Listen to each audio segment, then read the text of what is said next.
Okay, here's an example of a vector field. Right?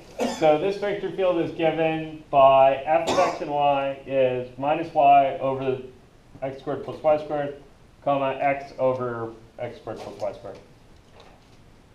You guys remember this thing? Something like it? Very familiar with that. You remember that one? Just a minus x and the y, right? What's that one do? Clockwise circle. Yeah, it's like clockwise circles where the circles get faster the further out you go. You guys remember those flow lines? Yeah. Okay, so what's this one like? The vector lines are constant. They get smaller. Yeah, it's divided by the radius squared, right? Oh, that's. You guys kind of with me on that? So they get smaller. If I like draw some vectors on this, ooh, So this will get faster as it moves in towards the origin, then? nice. Very nice. Okay, so we could calculate a magnitude. We could find out that, let's do it. So that's an interesting question, right? Like, do they get faster as I go in or smaller as we go out? Seems like maybe. Let's try it. So how do I get the magnitude of a vector field? Square root of the two numbers dotted, or of the two numbers? We could do the messy way where we know that it's just going to get less the farther up because the index of y is 1 on the top, on the numerator, but it's 2 on the denominator. Seems legit, right? Okay. So if you want to actually know, right? Just to check, what do? You dot the two. Dot the vector with itself, right? Yeah. To get the magnitude squared? Or just square sum the pieces, right? Apply the Pythagorean theorem. So you get minus y over x squared plus y squared plus x over x squared plus y squared. Okay, see this? So you're going to get y squared over x squared plus y squared plus x squared over x squared plus y squared. And so all told, what do you get here? So you could combine it to get x squared plus y squared over x squared plus y squared, which then you can reduce it so you get 1 over x squared plus y squared. Perfect. You get 1 over the radius squared, right? You guys see this? So what happens as you get close to 0? Yeah, it gets faster, right? The arrows in your vector field get bigger, right? Okay. So thought.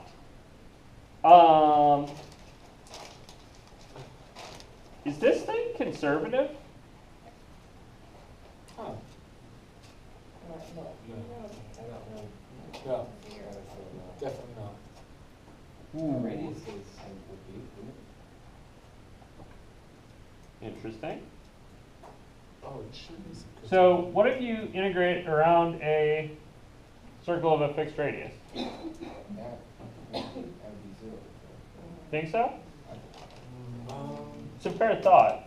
So why don't you guys think so? What's the problem with my picture here? because it's rotating on its own, correct? Like, it's And has generally, enough. just things that go round in circles are not conservative. Yeah, it's That's a fair Vector complaint. fields Basically, it has Yeah, enough. vector fields with some kind of circulating behavior. Also, Yeah, it has enough force that it could clockwise. circle back to its endpoint with positive. The part of the issue here is that there's a 0 in the domain. Oh. You guys see that? There's a hole punched in this thing, right? So this loop, right? You couldn't deform this loop to a constant, which should be your first, like, oh, maybe not. Keep in mind, you also need the curl to be 0, right? You guys see that? I haven't checked the curl here anyway. The curl be 0?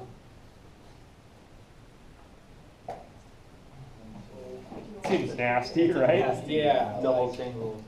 Okay, so At the very least, I have a problem with a hole in my domain. If the question I want to answer is this conservative? I have, I think, probably pretty good cause to be like, yeah, probably not. What do I need to do to establish that? I mean, you could always prove that the potential function f does not exist, but it's like That sounds like a pain in the ass. yeah, it's like horrible. You guys see that? Like, you could say, set this equal to the partial with respect to x of some function, set that equal to the partial with respect to y of some function, and show that they couldn't possibly be resolved. But I hesitate to do that a little bit because sometimes when I say this couldn't possibly be resolved, all it takes is someone a little clever to walk in and be like, but what if you did like something else? And I'd be like, oh, stupid. Substitution. Right? Like this happens to me when I'm taking things apart all the time. Like, this can't possibly fit out of here. What the hell? Right? And then it's like, oh no, you rotate it first and then you take it out. Duh. You guys cool with that? So, I hesitate a little bit on that thing. Maybe I could just show that there's a closed loop, right? That doesn't have 0 as an integral. Yep. Well, Okay, so what's your favorite closed loop? 1, 0 to 1, 0. T equals 0 to 2 pi. Okay, go from 0 to 2 pi around what? Unit circle. Yeah, go around the unit circle first. That's a good one. Why is that a good one in this? Because x squared plus y squared equals r Because squared. x squared plus y squared is going to be the radius squared, which is going to be 1, which will make my life easier, right? So I can establish that this probably isn't conservative if I integrate around the unit circle, right? So I'm going to integrate in a closed loop around S1, F, dotted with dr. And if I don't get 0, I can be done. It's not conservative. Guys cool with that? Okay, so how do I actually execute that? What do I need? You need to figure out what x and y are, and x squared plus y squared has its own. Yeah, I need to make a parameterization for this, right? So what's your favorite parameterization in the unit circle? Negative cosine sine.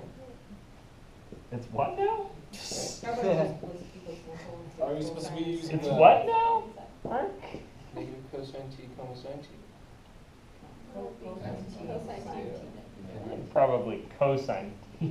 I actually have a quick question about parameterizing like that. Yeah, Like when we want to go clockwise, yep, I found that the easiest way for me to do it is to write that same parameterization and just flip. yeah, go numbers from on the 2 inner pi one. to 0 instead of 0 to 2 pi. Yeah, is Yeah, that that's fine. considered like a legit way Yeah. to write it? Because I notice in the book they tend to prefer us using a negative sign in the parameterization, but. Yeah, I personally prefer to make the t's run backwards, but it's just because So, I would like to finish integrating this thing. So, great, I got a parameterization. Now what? Plug it in. Yeah, he's in. Plug it in, right? Yeah. Oh boy. Okay, so you get Oh, this is one. that this is going to be the integral from 0 to 2 pi. Oh.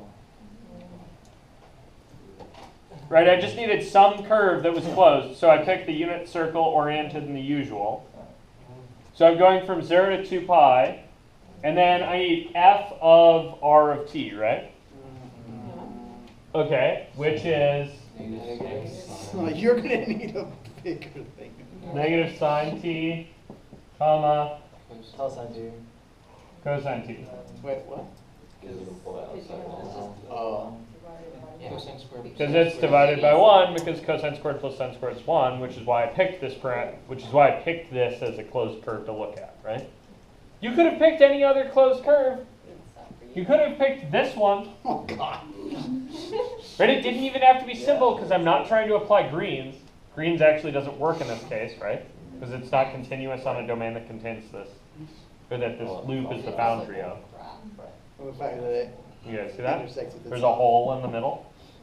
And it doesn't apply to this loop because it's not simple, right? But you could certainly parameterize that loop and use it. It just would suck. Right? That turns out to be dotted with itself, right? Oh yeah, and then I need to dot with r prime of t, right? Which ends up It's being just- negative it's just sine the t cosine t. magnitude. Wrapped around the circle.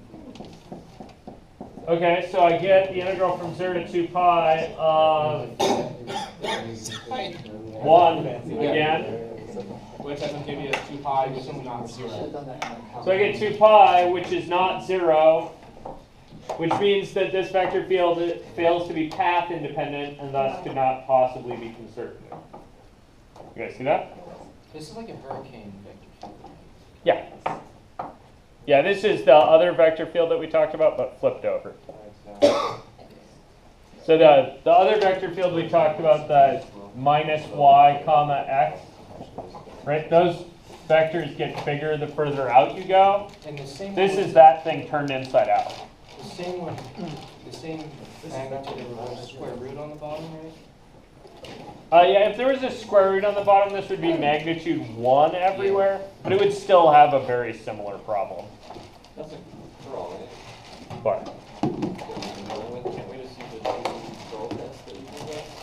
we could try to use the curl test, but this thing has a hole in the domain anyway. You could just use that. but So- it's conservative. Keep in mind that not passing one of the things in the curl test does not give you not the conclusion of the curl test, Okay, fair enough. right? Yeah.